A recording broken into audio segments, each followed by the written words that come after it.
New here at 6, Governor Maura Healey is proposing new legislation to regulate e-bikes, mopeds, and scooters. So here's the proposal. Lower speed e-bikes would follow bike lane rules with helmet requirements and protections for riders under the age of 16.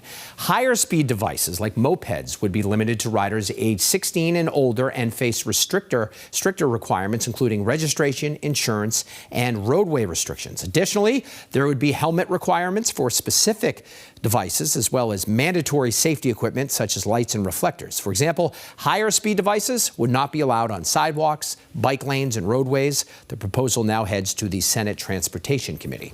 And the governor's proposing these new rules on the same day that Milford is out with new video of a crash between a car and a cyclist, primarily to illustrate the importance of paying attention, no matter what form of transportation you're taking, and just how dangerous it can be, particularly if you're not following the rules of the road. New at 6, WBZ's Paul Burton spoke with Milford's police chief about the multiple crashes he's seen recently between cars and bicycles. People on e-bikes and bikes think they have the right of way all the time. You don't. Milford Police Chief Robert Ticino says it's incidents like this one that has them responding to 911 calls way too many times. It's literally a daily occurrence. Just last week, video captured this juvenile riding a bike on East Main Street with a companion on the e-bike. Police say moments before the crash, the two were seen riding recklessly on the sidewalk and veering in and out of traffic. You're not supposed to ride a bike on a sidewalk.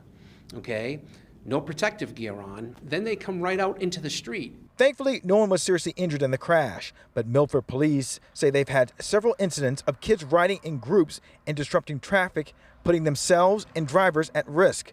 The juvenile on this bike also survived after being run over by this SUV.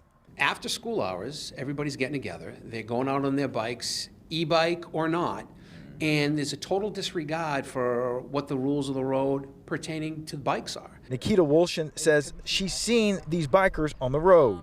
They're not very savvy with traffic and cars, so I know that whenever I see them, I drive very slow, and you have to go way around them. Nikita actually owns her own e-bike and knows how dangerous they can be. And it goes like 22 miles an hour, so my kids are not allowed to ride it. It's too dangerous. Chief Ticino recently met with the school committee to try and rein in this group of middle school kids who are putting themselves at risk. He says he would like to use this video as a teaching moment. Going the wrong way down one-way streets, through stop signs, through red lights at intersections, and it's not a matter of if, it's a matter of when. Chief Ticino says while these bikes are a great way to get around, there are rules and regulations that go along with it. Police say no charges will be filed in last week's crash. In Milford, I'm Paul Burton, WBZ News. It is so important to follow the rules. I mean, that is why drivers have such disdain for cyclists when they behave like that. Going the wrong way down the street. Right. He's giving e-bikes a bad name because a lot of these e-bikes, which is not what he was riding, a lot of them are being modified to go way faster than they're supposed to, and then people are judging e-bikes based on those modified bikes. It's like, we got to figure something out here. And judging all cyclists by those who behave badly.